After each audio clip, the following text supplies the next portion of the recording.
안녕하세요. 오늘 저희가 함께 들여다볼 자료들은요, 록브릿지 네트워크라는 조직에 대한 겁니다. 들어보셨을 수도 있겠네요. 트럼프 행정부의 뭐랄까, 숨겨진 권력, 이렇게도 불리더라고요. 네, 맞습니다. 그림자 권력이라는 표현도 쓰이죠. 이 자료들을 보면 록브리지가 단순히 돈을 모으는 조직, 그 이상이라는 걸 알 수 있어요. 그 이상이라면요. 그러니까 실리콘밸리의 그 막대한 기술 자본 있잖아요. 네네, 테크 자본이요? 네, 그거랑 미국의 보수 정치 세력이 아주 전략적으로 딱 결합된 형태예요. 거의 뭐 정책 설계 집단에 가깝다고 봐야죠. 와, 정책 설계 집단이라 흥미로운데요. 이게 시작은 2019년이었죠? JD 벤스 부통령하고 그 보수 칼럼니스트 크리스토퍼 버스컥? 네, 맞아요. 두 사람이 공동 설립했죠. 근데 트럼프 행정부의 마쿠 실세, 심지어 트럼프 제국의 설계자, 이런 별명까지 붙었다니 보통 조직은 아닌 것 같게요. 단순히 자금 대주는 역할만은 아니겠죠. 그럼요. 그 이상이죠. 참여하는 사람들 면면을 보면 그 성격이 더 확실해져요. 아, 멤버들이요? 네. 누가 있나요? 핵심은 이거예요. 트럼프 행정부 2기 매각에 저갈 가능성이 높은 사람들, 그리고 기술계 거물들, 이들이 한 자리에 모였다는 거. 예를 들면요. 국무장관 후보로 자주 거론되는 마코 루비오 의원이나 재무장관 후보 스콧 베선트 같은 정치인들요. 아, 네네. 그리고 기술 쪽에서는 페이팔 창업자 피터 틸, 또 요즘 암호화폐나 AI 정책 쪽으로 목소리 내는 데이비드 sak스 같은 사람들이요. 와, 정말 쟁쟁한 이름들이네요. 그렇죠. 이게 그냥 이름만 나열하는 게 아니라 이 조합 자체가 앞으로 정책이 어떻게 갈지, 그러니까 뭐랄까, 기술 자유주의랑 보수 정치가 어떻게 섞일지를 보여주는 거예요. 중요한 단서가 되겠네요. 네. 그리고 이걸 뒷받침하는 게 바로 자금력이죠. 연 예산이 7,500만 달러가 넘는다고 하니까요. 와, 7,500만 달러. 정말 엄청나네요. 네.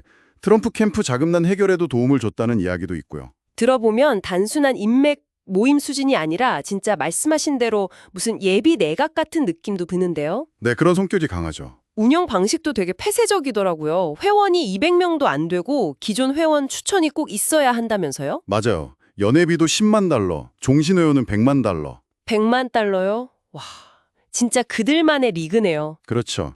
그만큼 이 네트워크 안에서 오가는 정보나 인맥의 가치가 높다는 걸 보여주는 거겠죠. 아주 독점적이고 강력하다는 의미고요. 네. 그런데 이 네트워크가 이제 미국 밖으로 눈을 돌리고 있다고요? 네, 그게 또 중요한 포인트입니다. 첫 해외 확장지로 아시아를 선택했어요. 아시아요? 네, 그리고 그 중심에 한국을 두기로 했다는 겁니다. 이게 특히 주목할 부분이죠. 한국을요? 아니, 왜 하필 한국일까요? 다른 나라도 많은데? 자료들을 보면요.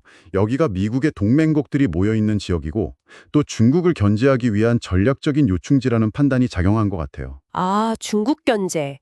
지정학적인 이유가 크군요. 네, 단순히 그냥 세력 넓히기가 아니라 미국의 아시아 정책이나 동맹 관리, 더 나아가서는 중국과의 관계 설정에서 이 록브리지 네트워크가 역할을 하겠다는 거죠. 그 역할이라는 게 구체적으로 뭘까요? 대만이나 일본에도 지부를 세울 계획이라고 하고요. 한국 본부는 신세계 정용진 회장이, 대만은 푸본그룹의 리차드 차이 회장, 일본은 JBIC의 마에다 타다시 회장이 맡을 거라는 이야기가 나옵니다. 정용진 회장이요? 트럼프 주니어랑 친분이 있다는 이야기도 있었죠. 네, 맞아요. 트럼프 주니어가 공식 직함은 없는데 아시아 정재계 인사들만 만나고 다니면서 이 네트워크 확장에 꽤 중요한 역할을 하고 있거든요. 정 회장과의 개인적인 관계도 아마 영향을 미쳤을 수 있겠죠. 그렇군요. 그럼 이 록브리지 아시아 본부가 한국에 생긴다는 게 지금 한미 관계가 좀 미묘한 부분도 있는데 어떤 의미가 있을까요? 이게 변수가 될 수도 있고 어쩌면 기회가 될 수도 있겠는데요. 네, 충분히 그럴 수 있습니다. 공식적인 외교 채널과는 또 다른 거죠. 비공식적이지만 실제적인 소통 창구가 될 수도 있고요. 예를 들면 관세 문제라든지 아니면 첨단 기술 협력, 대북 정책 같은 이런 현안들 논의에도 영향을 줄 수 있겠네요. 가능성이 있죠. 록브리지는 그냥 돈만 있는 곳이 아니라 기술, 자본, 정치가 다 얽혀 있는 새로운 형태의 권력 네트워크니까요. 이들이 아시아, 특히 한국을 발판으로 움직이는 건 앞으로 한미 관계뿐 아니라 동아시아 전체의 큰 변수가 될 거예요. 정말 흥미로운 이야기네요. 이 보이지 않는 손 같은 네트워크가 어떻게 움직일지 계속 지켜봐야 할 것 같습니다. 맞습니다. 이런 비공식 네트워크가 실제로 미치는 영향력, 생각보다 훨씬 클 수 있거든요. 앞으로 록브리지의 활동이나 구성원들 관계를 계속 주목해야 합니다. 네, 그래야겠네요. 여기서 한 가지 더 생각해 볼 점이 있어요. 여러분께 질문을 던져보고 싶은데요. 과연 이런 강력한 비공식 엘리트 네트워크가 점점 더 중요해지는 현상이 미래 국제 외교나 권력 지형에서 새로운 표준, 그러니까 뉴 노멀 같은 게 될 수도 있지 않을까요? 이 질문을 한번 고민해 보시면 좋겠습니다. 오늘 이야기는 여기서 마무리하죠.